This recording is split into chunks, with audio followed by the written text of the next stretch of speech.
Being a musician is incredibly fun, but unfortunately, it can be a little bit stressful and exhausting, and burnout is all too real. So here are 5 things that I've found that have personally helped me mentally survive being a musician. Now, I'm just a college student, not an expert, and these tips aren't meant for professional musicians who have everything figured out. But if you're like me, whether you're younger or older, who aren't professionals yet, but we're trying our hardest to be better, these tips might be able to help you. But remember, I don't know you or your situation. This isn't a list of things you should be doing. These are just 5 things that have helped me, and maybe they'll help you.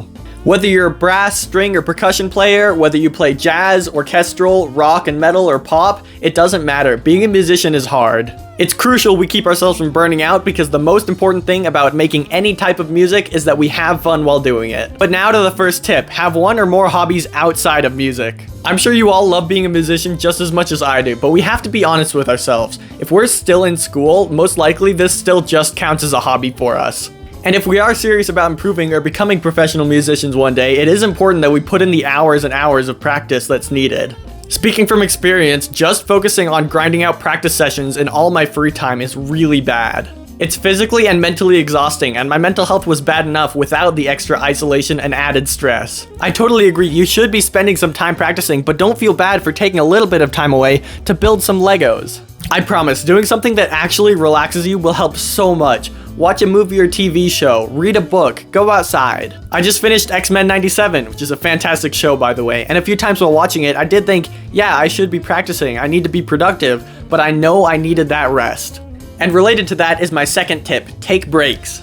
Locking yourself in a room for 4 hours and forcing yourself to practice non-stop is not a good idea. Just sitting down for that long in general isn't healthy, and your hands and mouth are gonna feel it. I found it's good for me to break up my practice sessions by setting timers for every half hour or every hour, depending on how I'm feeling that day. I think timers in general are just a good idea, and every time your timer goes off, stand up, walk around a bit, maybe go outside, depending on how long you've been doing it, take a nap, whatever. And sometimes I'll change up the monotony by every 30 minutes, switching between B flat and E flat tuba. It keeps me fresh and ready to go. And if you can, I would also say have a job.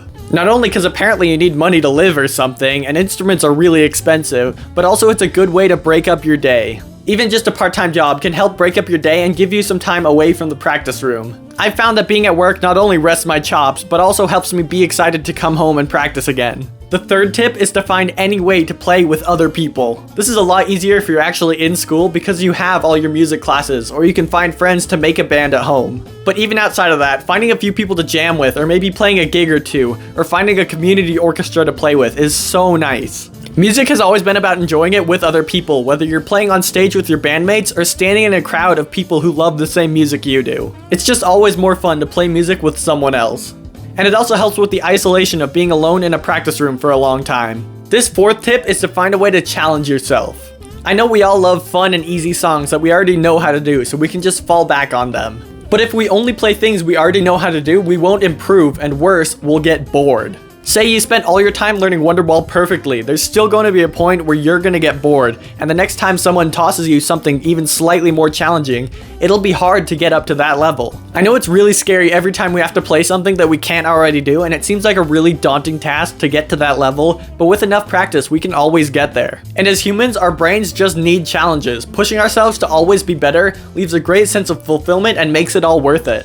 For me, just a few days ago, I arranged a piece where I have to play on the ophicleide a few notes higher than I've ever dared to go in a song before, and it's been really challenging, but it's been nice because I'm improving. No matter the challenge, if you see yourself improving, you're already winning. And finally, for the fifth tip, don't be afraid to have a hobby or a side instrument. I definitely fell into this trap when I was in high school, especially when I had just picked up bassoon. I'd been playing tuba for 4 years at that point, and I thought I should be as good a bassoonist as I am a tubist, even though I hadn't had the 4 years of experience. And at the same time, I was trying to be the best drummer. I was giving 100% of my energy to every instrument individually, but I don't have 300% of my energy, I only have 100%. And later in high school, I picked up ophicleide, which did take a lot of energy to learn, and I wasn't practicing my bassoon as much because in my head I decided if I'm not giving 100% to bassoon, I shouldn't be giving anything. It took me a while to realize it's okay to have instruments that you focus on more than others. Tuba is my main instrument, and ophicleide is right there next to it, but I still give tuba more attention. And my side or hobby instrument is the drums. I love the drums and I'm not bad at them, but I can't spend hours a day focusing on them as well. They're a great side instrument, but they're not the highest priority. There are always those people gifted with being able to pick up instruments quickly, and that's incredible. But for some of us, we don't have that power. Being able to choose what your priority instruments are and what your hobby instruments are will save you a lot of headaches and help you be more proficient in those priorities. And remember, just having a long list of instruments you can say you play doesn't matter if you're just okay at all of them. So those are my 5 tips that have helped me survive being a musician. Remember, this isn't a list of things you should do, these are things that have helped me and maybe will help you. Let me know what else works for you in the comments. Now get out there, start practicing, and have a capybara day.